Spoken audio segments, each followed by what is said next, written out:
सुनील भाई साहब, अब एक दो चीजें जरा आपसे समझ लें। एक तो अशोक गहलोत को मैं जितने लोगों से बात कर रहा हूं, अगर उनको हिंदुस्तान के सारे चीफ मिनिस्टर, मैं सिर्फ कांग्रेस के नहीं सारी पार्टियों के चीफ मिनिस्टर पे रैंक किया जाए, अगर कोई वो बने, तो संगठन की पकड़ और प्रशासनिक क्षमता, ये दोनों को अगर मिक्स करें तो शायद वो पहले दूसरे तीसरे नंबर पे कहीं जरूर आ जाएंगे, कोई भी उसको आंख बंद करके। ऐसे में दो चीजें इसलिए इंपॉर्टेंट हैं कि उन्होंने दो बहुत चीजें कही हैं जो इंपॉर्टेंट हैं, जिसका असर पड़ता है। हम सब लोग ग्रामीण पृष्ठभूमि से आते हैं। मनरेगा का उन्होंने जो 125 दिन से 150 दिन की गारंटी की, एक बड़ा कदम है। गांव वाले उस आदमी से पूछिए जो गरीब है, जो मनरेगा पे आश्रित है, ये 150 दिन करना, और दूसरा जो 10 लाख रोजगार, जिसमें से 4 लाख सरकारी नौकरी हैं, ये भी एक बड़ा है। एक आपका general assessment and Ashok Gehlot as a chief minister, और प्लस ये रोजगार और मनरेगा के पे आपका एक वक्तव्य। धन्यवाद आनंद जी। मैं देश के उन गिने चुने लोगों में भी शामिल हूं जो अशोक गहलोत के समर्थक हैं, प्रशंसक हैं, और ये मैं अपने अनुभव के आधार पर आपसे कह रहा हूं। मैं जयपुर गया था, वो भी कम से कम 10-15 साल पहले, 10 साल पहले की बात है, और अशोक गहलोत की सरकार नहीं थी उस समय, वसुंधरा जी की सरकार थी। तो एक हमारे मित्र मुझको लेके चले गए उनके घर जयपुर में। अशोक जी अपने घर पे थे नहीं। एक आदमी वहां बैठा हुआ था, उसने कहा कि आपका नाम क्या है? तो हमने कहा कि यार हमसे क्या मतलब है, मैं आया था मिलने के लिए। नहीं है, नहीं है, मैं जा रहा हूं। कहा नहीं नहीं, अपना नाम बता दीजिए और टेलीफोन नंबर बता दीजिए, मुझे साहब को बताना होता है। और आनंद जी, मैं विश्वास पूर्वक कर सकता हूं कि आपका रहन सहन अशोक जी के घर से बेहतर है, एकदम सामान्य। मतलब हमारे किसी विधायक का उस तरह का आवास नहीं होता। तो मैंने अपना नाम नंबर नोट करा के मैं चला आया। रात को 11 बजे मेरे फोन की घंटी बजी और उन्होंने कहा कि मैं अशोक गहलोत बोल रहा हूं, जबकि मैं लिखा करके आया था कि मैं इलाहाबाद से आया था कल मिलने चला। अभी नहीं कि मैं जयपुर का हूं, मैं अजमेर का हूं, मैं जैसलमेर का हूं, कहीं का नहीं हूं, मैं सीधे इलाहाबाद का हूं। रात को 11 बजे पता चला कि उन्होंने कहा कि मैं भी लौट के आया, देख रहा था पता आप आए थे, हुआ कि आपसे मेरी मुलाकात नहीं हो पाई। उसी दौरान मुझे वहां के लोगों ने बताया कि इनके बेटे की शादी थी समारिका से, इसी वैभव गहलोत की। उन्होंने अपने गांव से शादी की थी, ये वही स्थानीय लोगों ने बताया, और किसी को नहीं बुलाया था। मुख्यमंत्री थे वो, किसी को नहीं, मतलब ये बड़े बड़े तामझाम, नथिंग डूइंग, केवल उनका घरेलू कार्यक्रम था वो। सैनी जी इसको कंफर्म करेंगे, जो मुझे बताया गया। उस दिन से मैं उस व्यक्ति का मुरीद हो गया। कोई भ्रष्टाचार का आरोप नहीं लगा पाया, और प्रो पीपुल राजनीति करने वाले एक नेता के रूप में उनकी छवि है।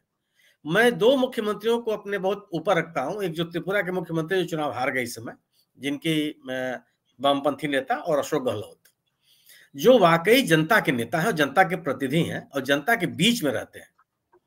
ये पूरा का पूरा जो मैनिफेस्टो है, आप देखिए, एक ऐसी सरकार का है जो लोक कल्याणकारी सरकार चलाती है। अगर अपने नागरिकों को आप 50 लाख रुपए का स्वास्थ्य बीमा देते हैं, तो ऐसा तो है नहीं कि आप किसी तालिबानी को दे रहे हैं, किसी बाहरी को दे रहे हैं, किसी घुसपैठिए को दे रहे हैं। आपके राज्य का नागरिक है वो, उस नागरिक के बेहतरी के लिए ही आप सत्ता में हैं। और मैं जो एमएसपी के बारे में घोषणा पत्र में कहा गया है, मैं इसको टर्निंग पॉइंट मानता हूं, क्योंकि किसानों के आंदोलन में राजस्थान के किसानों की बहुत बड़ी भूमिका रही। राजस्थान, हरियाणा और जाट, खासतौर से उसमें जाट ही बड़े बड़े किसान हैं और मजबूत किसान है। तो एक बहुत बड़ा एक संदेश है इस पूरे घोषणा पत्र में। और सोचिए कि इन्होंने अपने यहाँ जब ये महंगाई राहत शिविर आयोजित कर रहे थे, तो इन्होंने इंदिरा गांधी शहरी रोजगार कार्यक्रम के तहत लोगों का पंजीकरण कराया था। और इस तरह के जो तमाम पंजीकरण के इन्होंने कराया, जिसमें कि अन्नपूर्णा योजना, चिरंजीवी स्वास्थ्य बीमा योजना, कृषि ऋण योजना, सामाजिक सुरक्षा पेंशन, कामधेनु पशु योजना, तमाम तरह की योजना है। और लगभग 3.5 करोड़ लोगों ने पंजीकरण कराया। माने कांग्रेस पार्टी के पास और राजस्थान सरकार के पास 3.5 करोड़ लोगों का लेखा जोखा है। उनका नंबर क्या है, उनके पत्ते क्या है, कौन है, क्या है, और ये सरकार और कांग्रेस पार्टी सीधे संपर्क में है इसके माध्यम से। महंगाई राहत शिविर के माध्यम से, और अशोक गहलोत ने कोशिश की अधिकांश राहत शिविरों में पहुंचने की, उसमें जो फीडबैक मिला और जो स्थितियां बनी, ये घोषणा पत्र लेकर के चलाया। जो जिस तरह के भी इसमें आश्वासन दिए गए हैं, इन्हीं मतलबों के लिए सरकारें होती हैं। सरकार से ही अपेक्षा की जाती है कि आप असंगठित क्षेत्रों में भी रोजगार सृजित करें और लोगों के लिए स्वरोजगार के अवसर दीजिए। आज तेलंगाना में केसीआर सरकार के ऊपर से एक बहुत बड़ा आरोप क्या है कि आपने लोगों को आर्थिक सहायता तो दी, लेकिन जो रोजगार शुरू करने के लिए कम ब्याज पर ऋण देने की बात थी, उस पर आप मौन हो गए। उसके लिए आपने कोई पहल नहीं की। राजस्थान की सरकार ने इस बार यह आश्वासन दिया कि हम आपको 2 लाख रुपए ब्याज रहित देंगे और अपना व्यापार शुरू कीजिए। तो जो एंटरप्रेन्योर है, जो किसान है, जो विद्यार्थी है, जो महिलाएं हैं, जो राज्य के नागरिक हैं, सबके लिए जो गारंटी कांग्रेस ने कही है, उस गारंटी की बात कही गई है इस घोषणा पत्र में।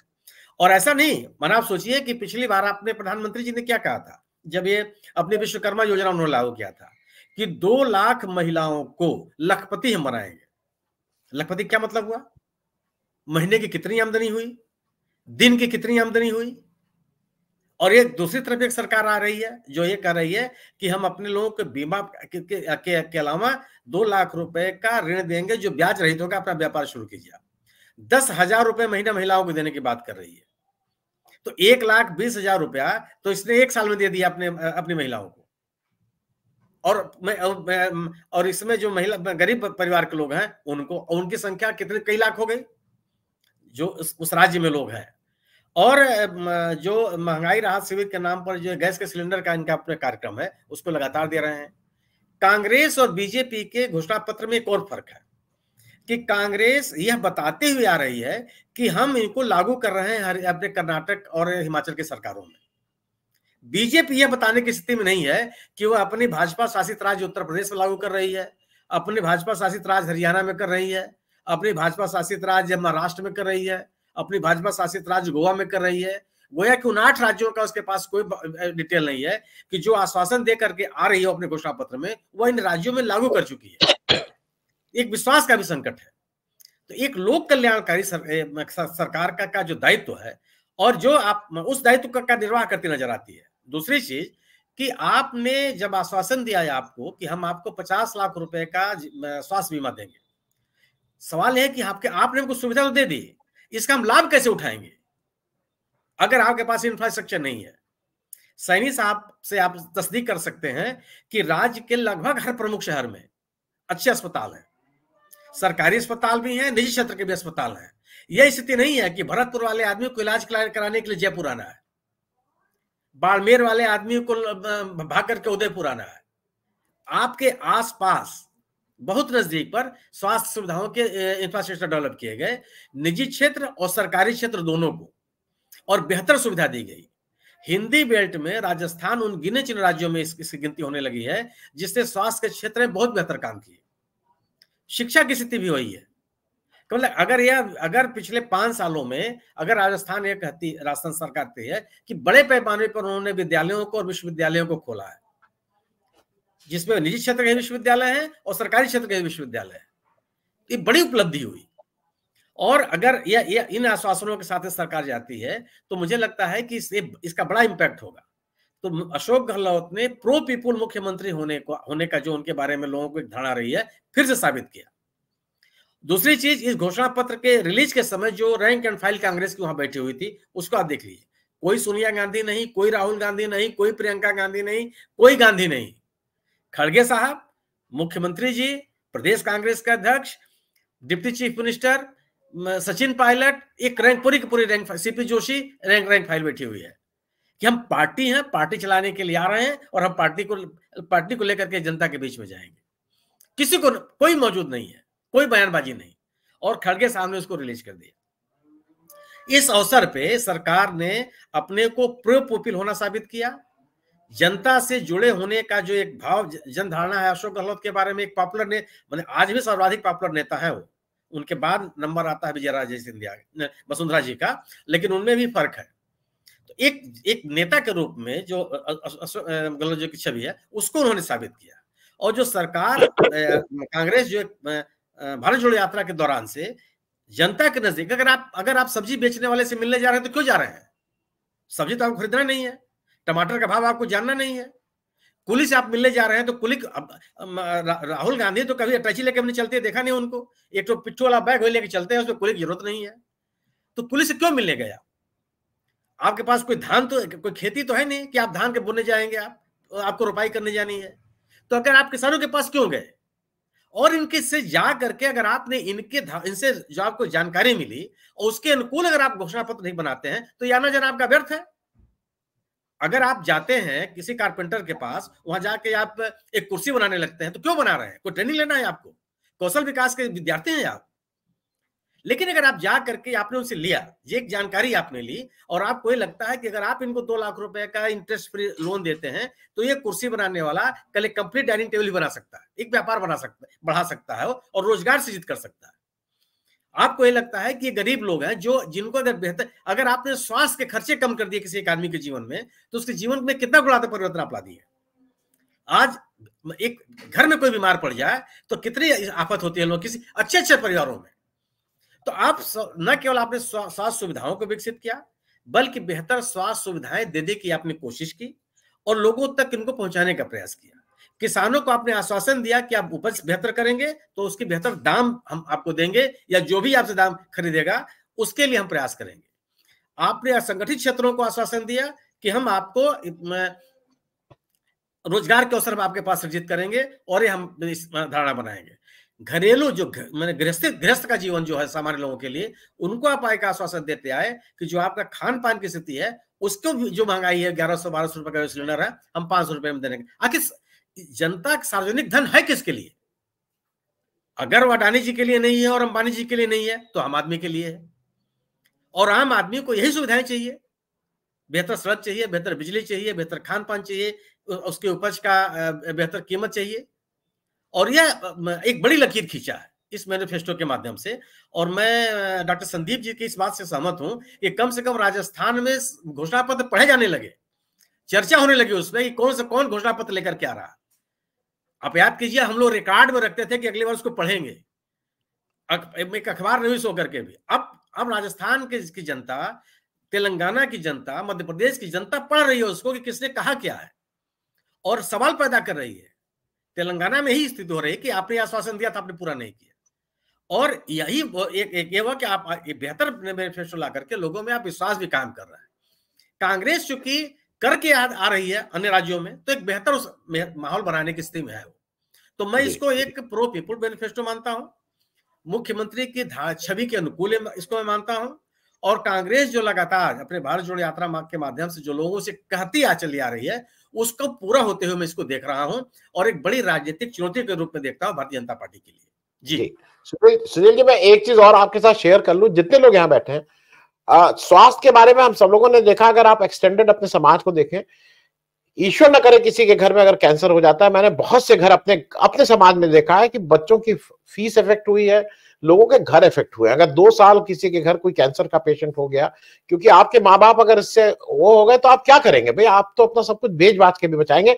ये एक ऐसी इशू है जिसको एड्रेस करना है, एड्रेस नहीं करते थे वो दूसरी बात है। मैं सुनील जी सेकंड राउंड में जब आऊंगा तो मैं एक और चीज चाहूंगा कि दर्शकों को भी थोड़ा ये पता लगे, राजस्थान की चर्चा करना है, क्योंकि आपने एक ऐसे व्यक्ति का नाम लिया था, वो अगर मैं गलत हूं तो आप मानिक सरकार साहब की बात कर रहे थे त्रिपुरा के, और जिनको शायद एक समय जी, और जिनको शायद एक समय आप थोड़ा उस अगले सेकंड राउंड में थोड़ा सा उनके बारे में और बता देंगे, क्योंकि एक समय देश का सबसे गरीब मुख्यमंत्री बोला जाता था, एक ऐसा मुख्यमंत्री जो सबसे गरीब मुख्यमंत्री था। आज भी जी जो सत्ता से बाहर रहने वाला मुख्यमंत्री। और आनंद जी की और जानिए, आपने कैंसर का नाम लिया, आपने बड़ी बीमारी का नाम ले लिया। अगर आपके वाहन चालक के घर में लोग बीमार पड़ जाए, फीवर हो जाए, एक जिस फिजिशियन के पास हो जाएगा दिखाने के लिए, उसकी फीस की कल्पना कर लीजिए आप। दवाओं की कीमत का अंदाजा लगा लीजिए कि उसके दवाओं की कीमतें कितनी बढ़ गई हैं। माने 200-400% दवाओं की कीमतें बढ़ी हैं।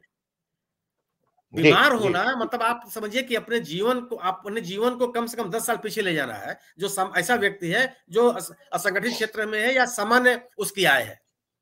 8-10 हजार रुपए जैसे कि जो अगर महीने में कमा लेता है तो उसके लिए जीवन मुश्किल हो जाता है कि वह मकान का किराया कैसे देगा, बच्चे की स्कूल की फीस कैसे देगा, अगर पत्नी फैमिली में है तो उसके लिए पौष्टिक आहार कहां से लाएगा, माता पिता के साथ रहता है तो उनके लिए धोती कुर्ता कहां से लाएगा। यह तब की बात है उस घर में किसी को फीवर हो जाए, अब मैंने कैंसर और हार्ट के पेशेंट्स की तो बहुत बड़ी बात है। आप ये उनके आप सरकारी अस्पताल में जाके 1 रुपए का पर्चा बनवा के अपनी दवाएं आप ले लेते हैं, और अगर उससे बड़ी बीमारी के लिए कोई राज्य सरकार आश्वासन देती नजर आवे, आप सोचिए कि आपकी जो लाइफ टाइम आपकी उम्र है उसको दुगना कर दिया, आपको एक चिंतन से मुक्त कर दिया कि स्वास्थ्य को लेकर के कम से कम चिंतित होने की आवश्यकता नहीं है।